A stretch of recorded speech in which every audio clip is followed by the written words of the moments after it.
Hello everyone. I'm sure you can already guess who this is. And I'll be gracing you with my presence during this episode of Fairy Tale Chatter.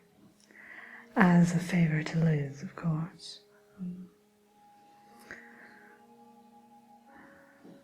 There were quite a few questions. Not that it's at all surprising, because I am, as you all know, a rather fascinating creature. So, let's dive right in, shall we? I don't want this to take up too much of my time. I do have things to do and people to see. Vengeance to take out on certain individuals, that sort of thing. So, the first one up is Kathy and Chrissy. They write, "Dearest Maleficent," which is always a good way to address a dark fairy such as myself, with respect, of course. "Thank you for considering to answer our questions. Oh, it's no trouble at all, dears. We have heard you can transform into a dragon. Do you prefer it to your human form? There are days when I, would prefer to breathe fire over using human words. Those days I like my more scaly and slithery form, but I have to say, about 75% of the time I can't do without my heels. And I have a nice pair of stiletto heels that I don every chance I get. And I've tried to have a custom pair made for my dragon form, but it just doesn't work out as well as I would have hoped. So, for that simple fact, I like to go with more in the human form for most occasions. The next question is, besides a raven, do you have any other pets?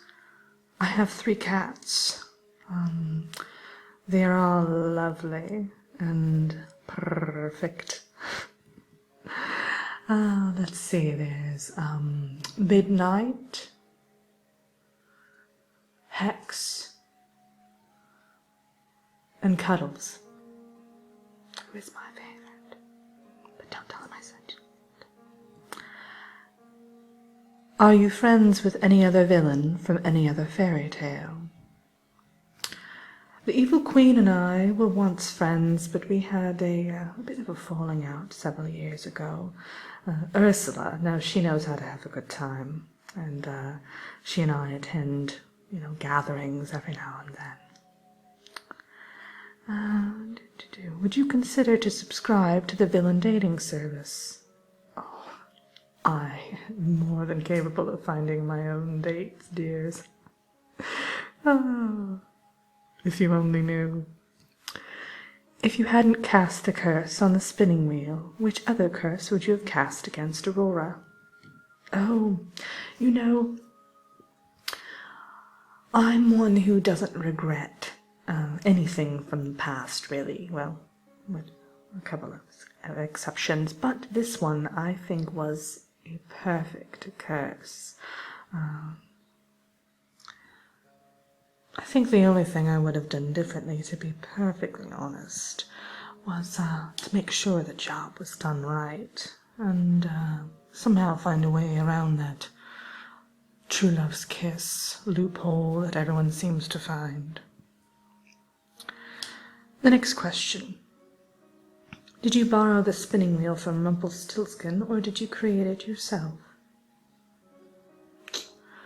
I'm trying to remember. It was many years ago. I borrowed it from someone, but I can't remember who. It must have been Rumple, because he is such a fine craftsman. I know I returned to whoever I did borrow it from shortly after the event, so... No, it was Rumple. Yes, because I remember afterward he and I had sat down and had a celebratory coffee. It was quite lovely. Okay. Have you ever been to another realm? Oh, I've been to them all. I've been to Neverland, Wonderland, Oz.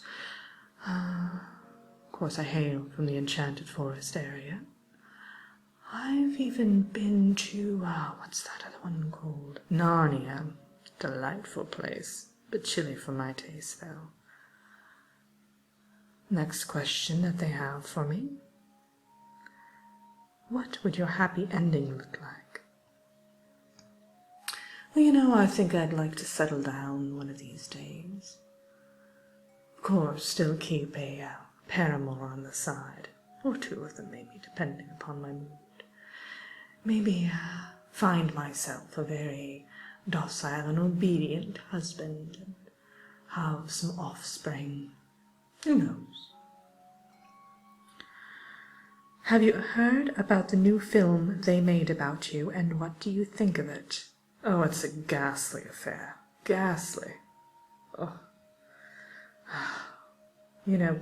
I offered to consult with them on numerous occasions when I heard Disney was making that motion picture, and they didn't want any of it. So I can assure you most of it is a complete falsehood. Why were you offended when you did not get an invitation to the party at the castle when Aurora was born? I think I was most offended because I am a person who enjoys an hors d'oeuvre or two. I'm a big fan of appetizers and cocktails, things of that variety, and mainly it was the food that I was going to miss out on, and I couldn't bear that. It's just so distasteful. Are you a fairy godmother to any princess? No, I didn't go that route.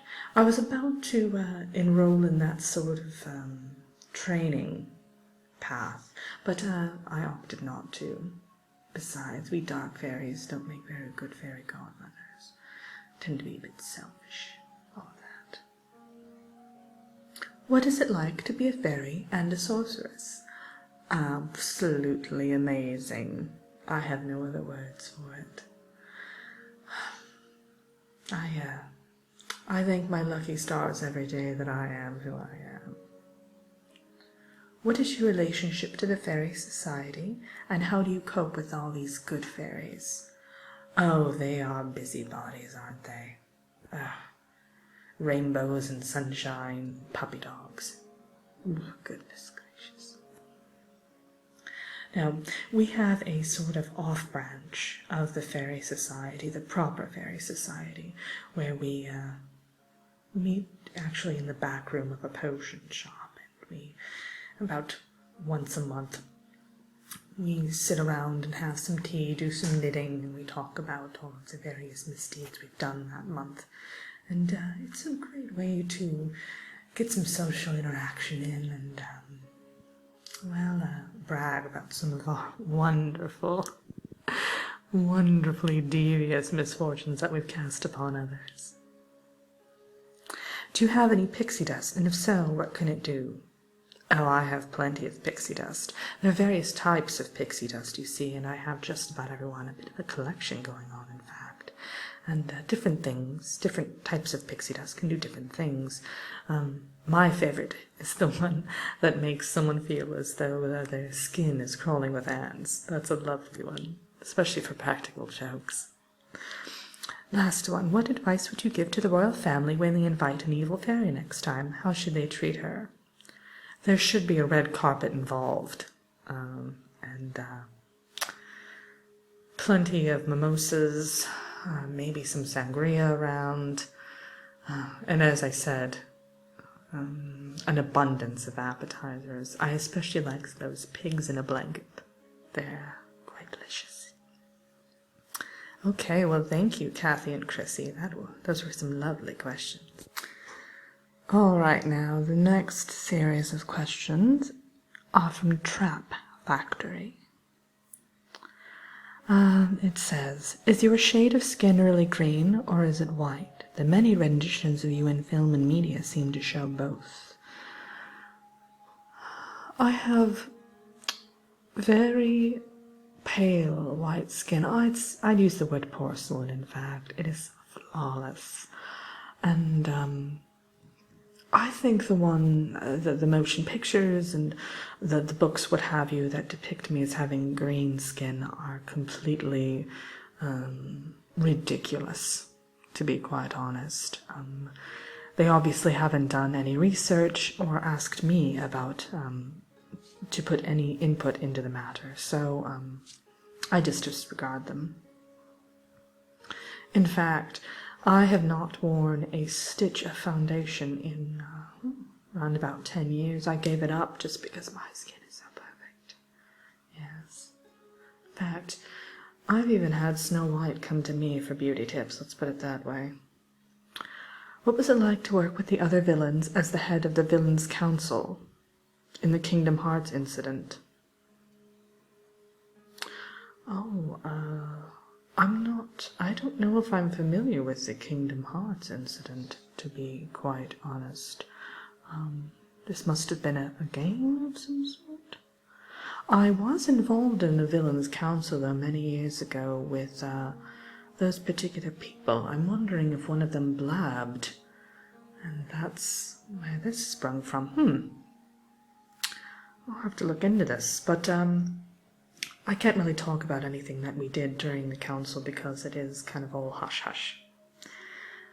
Is there an inside scoop you could give us on each of the villains, and what was it like to work with them? Again, I can't say too much. I can say again, Ursula's a bit of a party animal. And Jafar, he is completely self-absorbed. Giant head on that man. Hades, well, a bit pessimistic, if you ask me. And Captain Hook, well, he and I have chatted after the fact, and every now and again we'll meet up for a drink, and, well, he's quite the looker. All right, Frenchie, too, asks, who are you closest friends with out of the villains? I'd have to say Ursula, yes. What a lot of people don't know about her is she is a fabulous seamstress. All of those tentacles. She helps me make all of my gowns. Just a delightful person to be around. What is your favorite thing to do? Let's see. Well, I do love a bit of crocheting, as I said earlier, in the meetings that we have every month. I like to go for long walks on the beach. What else? Strike fear into the heart of little children. That's always nice. And I'm also recently quite into fondue. I've been getting a few different fondue sets and chocolate and cheese, those kinds of things, so I like having little fondue parties. Harry Nelson would like to know, what is your relationship with your raven and what is his name? Also, the next person, they're talking about the next person they want to see. Let's not talk about them now, shall we? It's all about me. The name of my raven is Diablo, and he is quite a magnificent creature. He can also transform into a human, but when he does, he's a bit too talkative for my taste, so I generally prefer to have him in his bird form. Plus, he's so much more handy when he can fly. But he and I will sometimes sit in the evenings and watch TV sitcoms together. He's a big fan of popcorn, so I'll always make some fresh popcorn for him.